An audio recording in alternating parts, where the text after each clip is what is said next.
சோனா, குளிர்காலம் வர்றதுக்கு இன்னும் 3 மாசம் இருக்கு. ஆனா நம்ம காட்டுல இப்ப உணவு கிடைக்கிறதே பெரிய விஷயம் ஆயிடுச்சு. இதுல குளிர்காலத்துக்காக நாம எப்படி உணவு சேமிக்க முடியும்? ஆமா காலண்ணா. நானும் 2 நாளா இத பத்தி தான் யோசிச்சுக்கிட்டு இருக்கேன். நம்ம ஏதாவது பயிர்களை விளைவிச்சாதான் இந்த குளிர்காலத்துல பட்டினி கிடக்காம தப்பிக்க முடியும். ஆனா எந்த பயிரை விவசாயம் பண்றதுன்னு தான் எனக்கு குழப்பமா இருக்கு. சோனா, இதுல குழப்பத்துக்கு இடமே இல்ல. கடலை விவசாயம் பண்ணுவோம். வரப்போற குளிர்காலத்துல கடலைய சாப்பிட்டா நம்ம உடம்புக்கும் நல்லது, நிறைய சக்தியை கொடுக்கும். ஆமா காலண்ணா, இது வரைக்கும் நான் கடலை விவசாயம் பண்ணதே கிடையாது. அப்புறம் அதுக்கான விதைகளும் என்கிட்ட இல்ல. சோனா, கடலை பயிரோட விதைகள் நம்ம அபர்ணாக்கா வீட்டுல இருக்கிறத ஒரு நாள் பார்த்தேன். அவங்க கிட்ட போனா கண்டிப்பா கேட்டு வாங்கிக்கிட்டு வரலாம். இப்படி பேசிக்கிட்ட காலுக்காகவும் சோனா குருவியும் பிறகு அபர்ணாக்கா வீட்டுக்கு பறந்து போனாங்க. இப்படி போனவங்க கடலை விதைகளை கொடுக்க சொல்லி அபர்ணாக்கா கிட்ட கேட்டாங்க. அபர்ணாக்கா, எங்களுக்கு கொஞ்சம் கடலை விதைகள் இருந்தா கொடுங்க. நாங்க கடலை விவசாயம் பண்ணலாம்னு இருக்கோம். ஆமாங்கா, இப்பவே நாங்க கடலை விவசாயம் பண்ணனாதான் குளிர்காலத்துல பட்டினி கிடக்காம யார் உதவியும் எதிர்பார்க்காம வாழ முடியும். இங்க பாருங்க பறவைகளா, நீங்க விவசாயம் பண்ண போறேன்னு சொன்னதை கேட்ட எனக்கு ரொம்ப சந்தோஷமா இருக்கு. உங்களுக்கு நான் கண்டிப்பா உதவி பண்றேன். இப்படி சொன்ன அபர்ணா பிறகு கொஞ்சம் கடலை விதைகளை எடுத்து இவங்க கிட்ட கொடுத்தாங்க. இந்தாங்க, இந்த விதைகளை எடுத்துக்கிட்டு போங்க. நாளைக்கு நீங்க விவசாயம் பண்ணி கடலை பயிர் நல்லா விளைஞ்சா எனக்கும் கொஞ்சம் கடலை எடுத்துக்கிட்டு வந்து கொடுக்கணும். அபர்ணாக்கா, கடலை பயிர்கள் நல்லா விளைஞ்சதும் கண்டிப்பா உங்களுக்காக நாங்க எடுத்துட்டு வருவோம். இந்த விதைகளை எங்களுக்கு கொடுத்தவங்களுக்கு ரொம்ப நன்றி. இப்படி சொல்லிட்டு சோனா குருவியும் காலுக்காகவும் அந்த விதைகளை எடுத்துக்கிட்டு தங்களுடைய காட்டுக்கு பறந்து போனாங்க. வழியில ஒரு இடத்துல உட்கார்ந்த காலுக்காக இப்படி பேச ஆரம்பிச்சது. சோனா, என் கூட இவ்வளவு தூரம் வந்து எனக்கு கடலை விதைகளை வாங்கி கொடுத்ததுக்கு உனக்கு ரொம்பவும் நன்றி. நான் இந்த விதைகளை எடுத்துக்கிட்டு என் வீட்டுக்கு கிளம்புறேன். காலண்ணா, உங்க கூட நான் வந்ததுக்கு காரணமே எனக்கு விவசாயம் பண்றதுக்கு கடலை விதைகள் கிடைக்கணும் காரணத்தினால்தான். இப்ப எல்லா விதைகளையும் நீங்களே எடுத்துட்டு போறேன்னு சொன்னா என்ன அர்த்தம்? இதுல பாதி விதைகள் எனக்கும் வேணும். இத சரி பாதியா பிரிச்சு 2 பேரும் எடுத்துப்போம். இப்படி சொன்ன சோனா குருவி அந்த விதைகளை 2 பாகமா பிரிச்சுது. இப்படி பிரிச்சதுல ஒரு பாகத்தை எடுத்துக்கிட்டு சோனா குருவி தன்னுடைய வீட்டுக்கு பறந்து போச்சு. இந்த சோனா குருவி ரொம்பவும் புத்திசாலியா தான் இருக்கு. எல்லா விதைகளையும் நாம எடுத்துக்கிட்டு போகலாம்னு நினைச்சா கடைசியா இப்படி ஆயிடுச்சே. சோனா குருவி, நீ தான் புத்திசாலின்னு நினைக்காத. நான் உன்னை விட புத்திசாலி. நீ எவ்வளவுதான் இந்த விதைகளை கஷ்டப்பட்டு பயிர் பண்ணினாலும் கடைசியா அதை அறுவடை பண்ணி அனுபவிக்க போறது என்னவோ நானும் கோரியும் தான். ஏன்னா இந்த கடலை விவசாயத்தை பத்தி உனக்கு எதுவுமே தெரியாது. அதை நீ மறந்துட்ட. இப்படி யோசிச்ச காலுக்காகவும் பிறகு தன்னோட வீட்டுக்கு பறந்து போச்சு. காலுக்காக இப்படி வீட்டுக்கு போனப்ப கோரி இல்லாதால கடலை விதைகளை வீட்டுல வச்சுட்டு கூட்டுல படுத்து தூங்க ஆரம்பிச்சது. பிறகு கொஞ்ச நேரம் கழிச்சு காலுக்காக கண் முயற்சி பார்த்தப்ப கோரிக்காக அந்த கடலை விதைகளை சாப்பிட்டுக்கிட்டு இருந்தது. இத பார்த்த காலுக்காகத்துக்கு ரொம்பவும் கோபம் வந்துருச்சு. நிறுத்து கோரி, நிறுத்து. விவசாயம் பண்றதுக்காக வாங்கிக்கிட்டு வந்த கடலை விதைகளை இப்படி சாப்பிட்டுக்கிட்டு இருக்கியே, உனக்கு அறிவு இருக்கா? காலுஜி, ஏன் இப்படி திட்டுறீங்க? இது விதைகள்னு எனக்கு எப்படி தெரியும்? சாப்பிட்டு பார்த்தேன், நல்லா இருந்தது, சாப்பிட்டுக்கிட்டே இருந்துட்டேன். ஏற்கனவே பாதி விதைகளை சோனா குருவி எடுத்துக்கிட்டு போயிடுச்சு.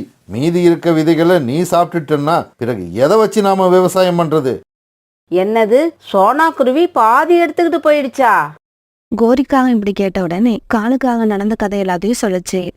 காலுஜி, நீங்க சோனா குருவிக்கு ஒரு விதைய கூட கொடுத்துருக்க கூடாது. ஆனா நீங்க பாதி விதைகளை கொடுத்துட்டு வந்திருக்கீங்க. கவலைப்படாத கோரி, சோனாவுக்கு கடலையை பத்தி எதுவுமே தெரியாது. சோனாவுக்கு மட்டும் இல்ல, இந்த காட்டில் வாழ்ற எந்த பறவைக்குமே கடலையை பத்தியும் கடலை விவசாயத்தை பத்தியும் எதுவும் தெரியாது. அப்படின்னா செடியில கடலை காய்க்கணும் எல்லாம் செடியவே பார்த்துக்கிட்டு இருப்பாங்க. அந்த சமயத்துல நாம வேர்ல காய்ச்சிருக்க கடலைய அறுவடை பண்ணிடணும். பிறகு காலுக்காகவும் கோரிக்காகவும் தங்களுடைய வயல்ல கடலை விவசாயம் பண்ண ஆரம்பிச்சாங்க. சின்ன சின்னதா குழிகளை தோண்டி கடலை விதைகளை விதைச்சு வச்சாங்க.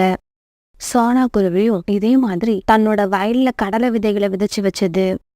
ஒரு வழியா விதைகளை விதைச்சு முடிச்சாச்சு. இனிமே தண்ணியை எடுத்துட்டு வந்து ஊத்தணும். ஆனா இந்த கடலை விவசாயத்தை நம்ம இதுக்கு முன்னாடி செஞ்சதே இல்ல. இதை எப்படி பண்ணணும்னு தெரியல. ஏதாவது சந்தேகம் வந்தா காலண்ணா கிட்ட கேட்டுக்க வேண்டியதுதான். சோனா குருவி அங்க போனப்ப ஏற்கனவே காலுக்காகவும் கோரிக்காகவும் தண்ணி எடுக்கிறதுக்காக அங்க வந்திருந்தாங்க. காலண்ணா, கடலை விவசாயத்தை பத்தி எனக்கு எதுவும் தெரியாது. எனக்கு ஏதாவது சந்தேகம் வந்தா நீங்க தான் அதை தெளிவுபடுத்தணும். என்ன சொன்னா இப்படி கேட்டுட்ட? உனக்கு எந்த சந்தேகம் வந்தாலும் எங்களை கேளு, நாங்க தெளிவா விளக்கம் சொல்றோம். இப்படி சொல்லிட்டு காலுக்காகவும் கோரியும் தண்ணி எடுத்துக்கிட்டு அங்கிருந்து பறந்து போனாங்க. காகங்கள் போன உடனே புறா அங்க வந்தது. என்ன சொன்னா உன் வயல்ல இந்த தடவை என்ன விவசாயம் பண்ண போற? புறாண்ணா, இந்த தடவை கடலை விவசாயம் பண்ணலான்னு இருக்க. கடலை விவசாயத்தை பத்தி நம்ம காட்டுல யாருக்கும் எதுவும் தெரியாது. உனக்கு மட்டும் அது எப்படி தெரிஞ்சது? இல்ல புறாண்ணா, எனக்கும் அதை பத்தி எதுவும் தெரியல. ஆனா காலண்ணனுக்கும் கோரி அக்காவுக்கும் அதுல நல்ல அனுபவம் இருக்கு. நானே அவங்கள கேட்டுதான் இதை செய்ய ஆரம்பிக்கிறேன். காகங்களை நம்பியா விவசாயம் பண்ற? அப்படின்னா கொஞ்சம் ஜாக்கிரதையா இருந்துக்க. இப்படியே சில நாட்கள் நகர்ந்துச்சு. இப்ப 2 பேரோட வயல்லையுமே கடலை செடிகள் நல்லா விளைஞ்சு வந்திருந்தது. கோரி, நம்ம வயல்ல கடலை செடிகள் நல்ல முறையில விளைஞ்சு வந்திருக்கு. எல்லாத்தையும் அறுவடை பண்ணி வீட்டுல கொண்டு போய் பாதுகாப்பா வைக்கணும்.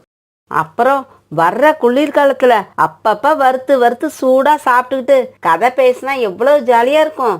அது சரி கோரி, நாம சோனா குருவி வயல்ல இருந்து எடுக்க போற கடலைகளை என்ன பண்றது? நம்ம காட்டுக்குள்ளேயே வித்தோம்னா கண்டிப்பா ஒரு நாள் இல்ல ஒரு நாள் சோனா குருவிக்கு தெரிஞ்சு போயிடும். அத நம்ம கிட்ட இருந்து வாங்கறதுக்கு பூமர் ரெடியா இருக்கான். அத பத்தி நீங்க கவலைப்படாதீங்க. சரிவா, நாம சோனா குருவி வயல் வரைக்கும் போய் அது வயல்ல கடலை எப்படி விளைஞ்சிருக்குன்னு பார்த்துட்டு வருவோம். கோரி அக்கா, செடி நல்லா விளைஞ்சு வந்திருக்கு, பூவும் வச்சிருக்கு. ஆனா கடலை மட்டும் இன்னும் காய்க்கவே இல்ல.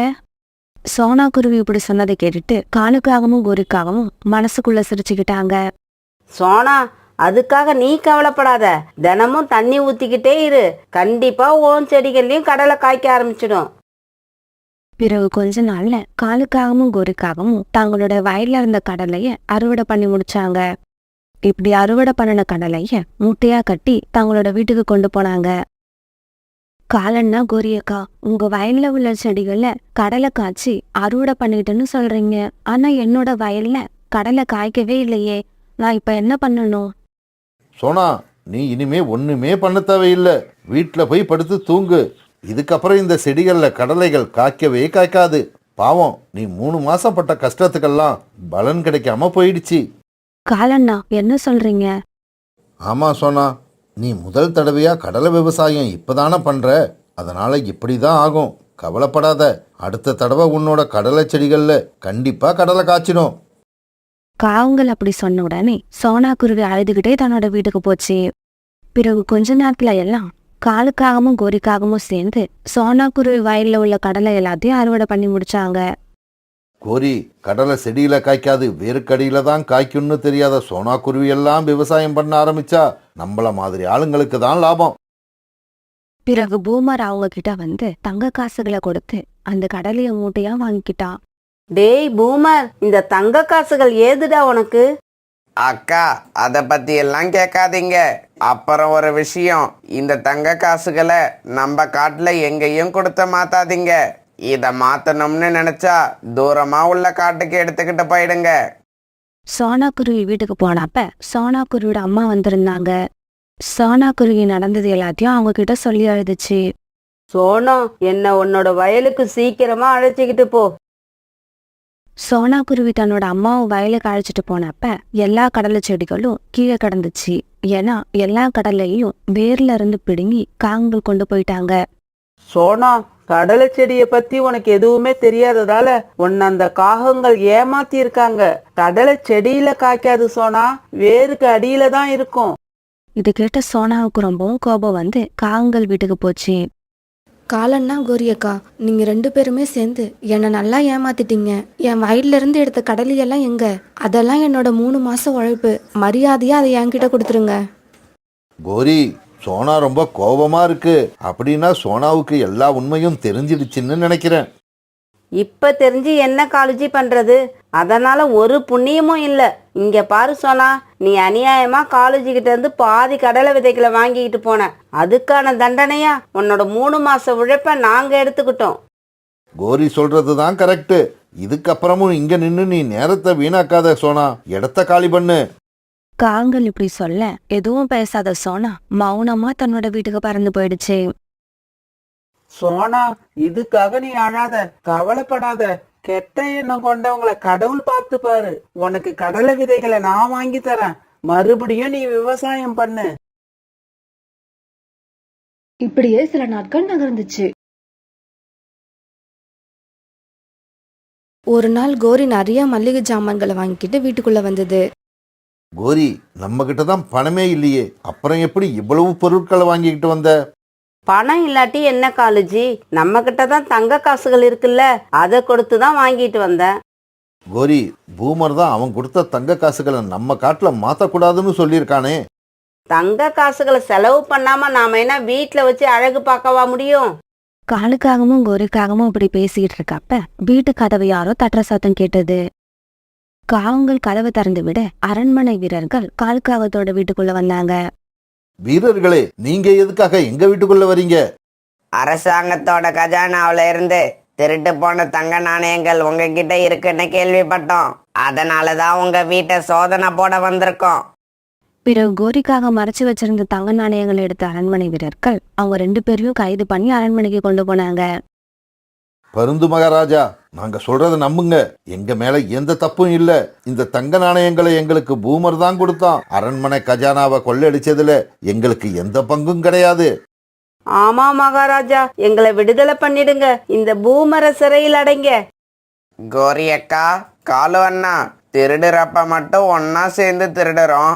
ஆனா அரசர்கிட்ட மாட்டிக்கிட்ட உடனே நீங்க மட்டும் தப்பிக்க பாக்குறீங்களே, இது நியாயமா? இங்க பாருங்க வீரர்களே, இந்த 3 திருடர்களையும் பாதாள சிறையில கொண்டு போய் அடைச்சி வையுங்க. டேய் பூமர், ஏண்டா இப்படி பொய் சொல்லி எங்களையும் சிறைக்கு அழைச்சிட்டு வந்துட்ட? இங்க இருக்க எனக்கு எவ்வளவு தெரியுமா கஷ்டமா இருக்கு. கோரி அக்கா, நாம 3 பேர் இருக்கிறப்பவே உங்களுக்கு கஷ்டமா இருக்குன்னு சொல்றீங்க. இந்த சிறையில நான் மட்டும் தனியா இருந்தேன்னா எனக்கு எவ்வளவு கஷ்டமா இருக்கும். அதனால தான்க்கா உங்களையும் சேர்த்துக்கிட்டேன். என்ன தப்பா நினைக்காதீங்க.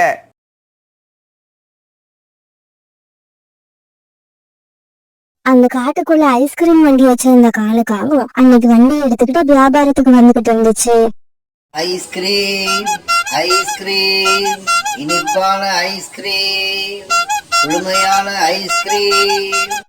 காலுக்காகத்தோட ஐஸ்கிரீம் வண்டி ஆரம்பிச்சதை கேட்ட உடனே அந்த காட்டுல உள்ள சின்ன குழந்தைங்களுக்கு எல்லாம் ஐஸ்கிரீம் சாப்பிடுற ஆசை வந்துடும். அதே மாதிரிதான் சோனா குருவியோட பையன் குக்குவுக்கும் ஐஸ்கிரீம் சாப்பிடுற ஆசை வந்துருச்சு.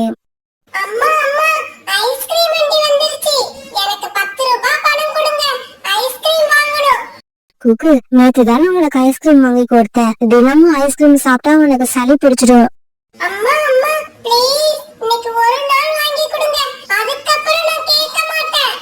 தன்னோட குழந்தை கெஞ்சி கேக்குறத பார்த்துட்டு சோனா குருவி ஐஸ்கிரீம் வாங்குறதுக்கு சம்மதிச்சது. உடனே சோனா குருவி 10 ரூபாய் எடுத்து குக்கு கிட்ட கொடுத்துச்சு. அந்த 10 ரூபாய வாங்கின குக்கு உடனே ஐஸ்கிரீம் வண்டியை நோக்கி பறந்து போனா. தூரத்துல போய்கிட்டு இருந்த ஐஸ்கிரீம் வண்டியை பார்த்து குரல் கொடுக்க ஆரம்பிச்சான்.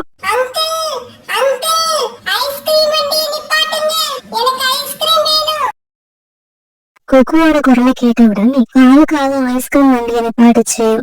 இங்க பாரு தம்பி, 5 ரூபாய் ஐஸ்கிரீம் தீர்ந்து போயிடுச்சு. 10 ரூபாய் ஐஸ்கிரீம் தான் இருக்கு. இப்படி சொன்ன குக்கு 10 ரூபாய் நோட்டை எடுத்து கொடுக்க காலுக்காக அந்த பணத்தை வாங்கிக்கிச்சு. இப்படி பணத்தை வாங்கின காலுக்காக பிறகு தேவையில்லாம எதையோ பேச ஆரம்பிச்சது. ஆமா, உங்க வீடு அந்த புளிய மரத்து மேலதானா இருக்கு?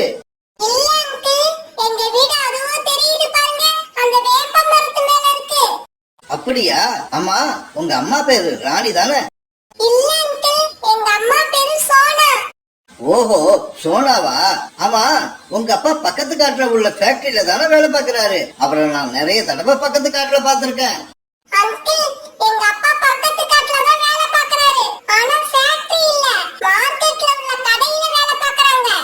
அப்படியா? எனக்கு என்னவோ உங்க அப்பாவை ஃபேக்டரியில பார்த்த ஞாபகம் இருக்கு. சரி சரி, அதை விடு. நீ 10 ரூபாய் பணத்தை எடு, நான் உனக்கு ஐஸ்கிரீம் தரேன். டேய், நீ ஏற்கனவே கொடுத்திருந்தா நான் எதுக்காக உன்னை மறுபடியும் கேட்க போறேன்? நீ என்கிட்ட பணத்தை கொடுக்கவே இல்ல. வந்ததுல இருந்து பேசிக்கிட்டு தான் இருக்க.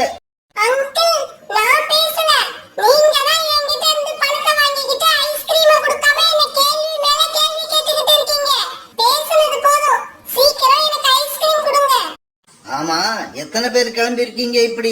பணத்தை கொடுக்காம பணத்தை கொடுத்துட்டேன்னு பொய் வேற சொல்ற. இந்த வேலையெல்லாம் வேற யார்ட்டையாவது வச்சுக்க, என்ன யாரும் ஏமாத்த முடியாது. இப்படி சொன்ன காலுக்காக அங்கிருந்து ஐஸ் வண்டிய தள்ளிக்கிட்டு வேற இடத்துக்கு போக ஆரம்பிச்சது. காலுக்காக ஐஸ்கிரீம் கொடுக்காம அங்கிருந்து ஐஸ்கிரீம் வண்டிய தள்ளிக்கிட்டு போறத பார்த்த குக்கு அழ ஆரம்பிச்சான்.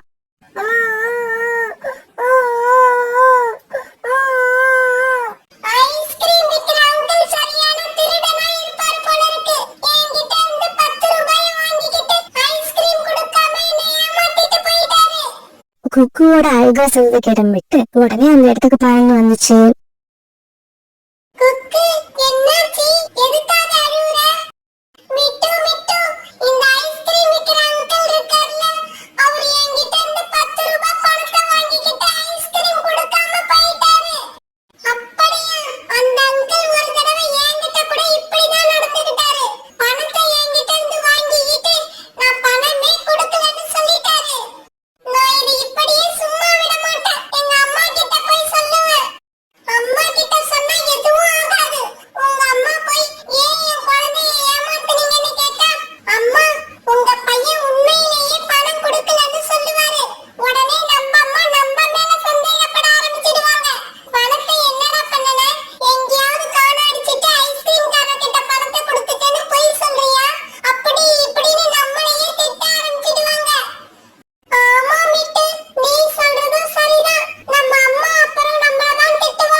காலுக்காக சாயங்காலம் வீட்டுக்கு போய் நடந்தது எல்லாத்தையும் மணி கோரிக்காங்க விட சொல்லுச்சு. இன்னைக்கு 2 சின்ன குழந்தைங்க கிட்ட காசு வாங்கிக்கிட்டு ஐஸ்கிரீம் கொடுக்காம ஏமாத்திட்டு வந்துட்டேன். காலுஜி, சின்ன குழந்தைங்களை ஏமாத்தாதீங்க, அந்த பாவம் உங்களை சும்மா விடாது. ஒரே இன்னைக்கு நடந்ததை தான் நான் அவன்கிட்ட சொன்னேன். மத்தபடி அதை பத்தி உன்னோட கருத்து எதையும் கேட்கல. உன்னோட ஒப்பீனியனை நீ உன்கிட்டவே வச்சுக்க, எனக்கு பாடம் நடத்த ஆரம்பிக்காத. காலுக்காக இப்படி கோபமா சொன்ன உடனே கோரிக்காக மௌனம் ஆயிடுச்சு. பிறகு மறுநாள் காலுக்காக வழக்கம் போல தன்னுடைய ஐஸ்கிரீம் வண்டியை தள்ளிக்கிட்டு வியாபாரத்துக்கு போச்சு. இங்க பாரு ராராஜி, என்கிட்ட 100 ரூபாயா இருக்கு. இதை எடுத்துக்கிட்டு போய் ஐஸ்கிரீம் வாங்கிக்கிட்டு மீதி காசை மறக்காம எடுத்துக்கிட்டு வா. தன்னோட அப்பா இப்படி சொன்ன உடனே ராஜு அப்பா கிட்ட இருந்து 100 ரூபாயை வாங்கிக்கிட்டு ஐஸ்கிரீம் வண்டியை நோக்கி பறந்து போனான்.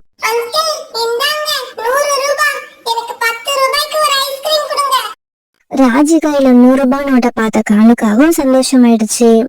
உடனே அந்த பணத்தை வாங்கிக்கிட்ட காலுக்காக ஒரு ஐஸ்கிரீம் எடுத்து ராஜு கிட்ட கொடுத்துச்சு. உடனே ராஜு அந்த ஐஸ்கிரீமை சாப்பிட ஆரம்பிச்சான். ராஜு ஐஸ்கிரீமை சாப்பிட ஆரம்பிச்ச உடனே காலுக்காக தன்னோட வண்டியை தள்ளிக்கிட்டு அங்கிருந்து போக ஆரம்பிச்சது.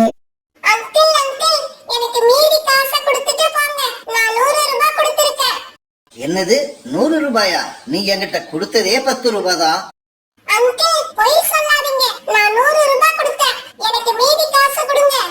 இங்க பாரு, நீ சின்ன பறவையா இருக்கியன்னு பாக்குறேன், இல்லன்னா அடி பின்னி எடுத்துடுவேன். யாருகிட்ட வந்து போய் சொல்ற? என்னை யாரையும் ஏமாத்த முடியாது. இப்படி சொன்ன காலுக்காக இவங்க அங்கிருந்து ஐஸ் வண்டியை தள்ளிட்டு போயிடுச்சு.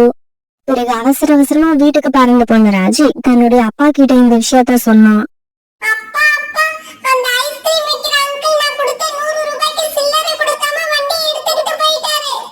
அப்படியா? இதோ நான் இப்பவே போய் அந்த காகத்தை பாக்குறேன். இங்க பாரு புறா, உன் பையன் என்கிட்ட கொண்டு வந்து கொடுத்தது 10 ரூபாய் தான். அப்புறம் எப்படி அவனுக்கு நான் பாக்கி கொடுக்க முடியும்? இல்ல, அவன்கிட்ட நான் தான் 100 ரூபாய் நோட்டை கொடுத்து விட்டேன். அப்புறம் எப்படி அவன் 10 ரூபாய உனக்கு கொடுக்க முடியும்? இந்த கேள்விய நீ என்ன கேட்காத, உன் பையனை போய் கேளு. அவன் என்கிட்ட கொடுத்தது 10 ரூபாய் தான். இப்படி சொன்ன காலுக்காக பிறகு ஐஸ்கிரீம் வண்டியை தள்ளிக்கிட்டு வேக வேகமா அங்கிருந்து போயிடுச்சு. மறுநாள் அந்த காட்டுல உள்ள சின்ன குழந்தைகள் எல்லாம் நதிக்கரையில ஒன்னா கூடனாங்க.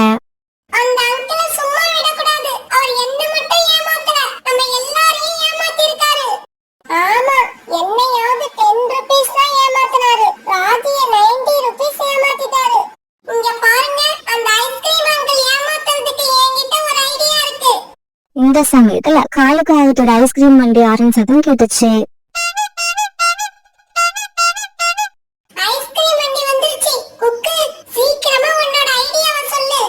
உடனே குக்கு நண்பர்கள் எல்லார்கிட்டயும் தன்னுடைய ஐடியாவை சொல்லுச்சு.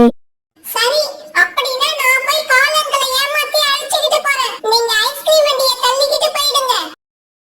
இப்படி சொன்னிட்டு உடனே காலுக்காக ஐஸ்கிரீம் வண்டி வர வழியில ஒரு இடத்துல உட்கார்ந்து அழ ஆரம்பிச்சா. ஏய் தம்பி, ஏன் இங்க உட்கார்ந்து அழுதுகிட்டு இருக்க? என்னாச்சு உனக்கு? அங்கிள் அங்கிள், எங்க அப்பா என்கிட்ட ஒரு தங்க நாணயத்தை கொடுத்து எங்க பாட்டி வீட்ல கொடுக்க சொன்னாரு. அதை எடுத்துக்கிட்டு வந்தப்ப அது எங்கேயோ கீழே விழுந்துடுச்சு. தங்க நாணயம் அப்படிங்கிற பெயரை கேட்ட உடனே காலுக்காகத்துக்கு பேராசை தலை தூக்கிடுச்சு. எப்படியாவது இவனை ஏமாத்தி அந்த தங்க நாணயத்தை நாம வீட்டுக்கு எடுத்துக்கிட்டு போகணும். அப்படியா? எந்த இடத்துல விழுந்துச்சுன்னு உன்னால கரெக்டா சொல்ல முடியுமா? இன்னும் கொஞ்சம் தூரம் போனா ஒரு பெரிய ஆலமரம் இருக்கும். அந்த மரத்தடியில தான் அந்த காசு விழுந்திருக்கணும். அப்படியா? அழாத, நான் இப்பவே வந்து அந்த தங்க நாணயத்தை உனக்கு எடுத்து கொடுக்கறேன். இப்படி சொன்ன காலுக்காக ஐஸ்கிரீம் வண்டியை அங்கேயே விட்டுட்டு முட்டு கூட பறந்து போச்சு. உடனே பக்கத்துல மறைஞ்சிருந்த மிட்டுவோட நண்பர்கள் எல்லாம் அந்த இடத்துக்கு வந்து ஐஸ்கிரீம் வண்டியை தள்ளிட்டு போக ஆரம்பிச்சாங்க.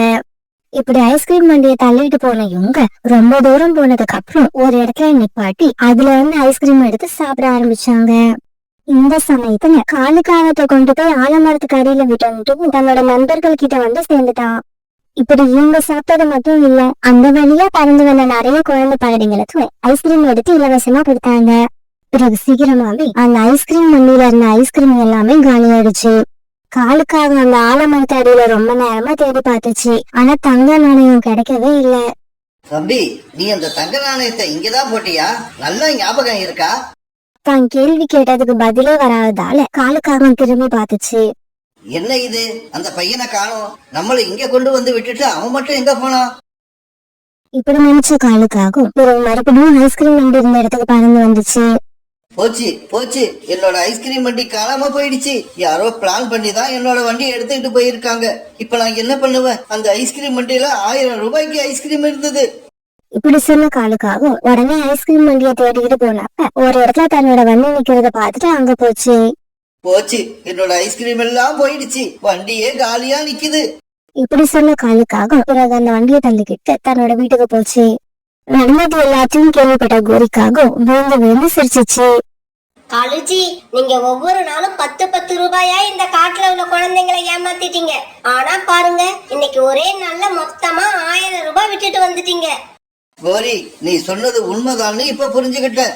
இனிமே நான் யாரையும் ஏமாத்த மாட்டேன். நியாயமா வியாபாரம் பண்ணுவேன். அதுல எனக்கு குறைச்சலான லாபம் கிடைச்சாலும் அதை வச்சு சந்தோஷமா இருப்பேன். இப்படி சொன்ன காலுக்காகும் அதுக்கப்புறம் அந்த காட்டுல நியாயமான முறையில ஐஸ்கிரீம் வியாபாரம் பண்ண ஆரம்பிச்சது.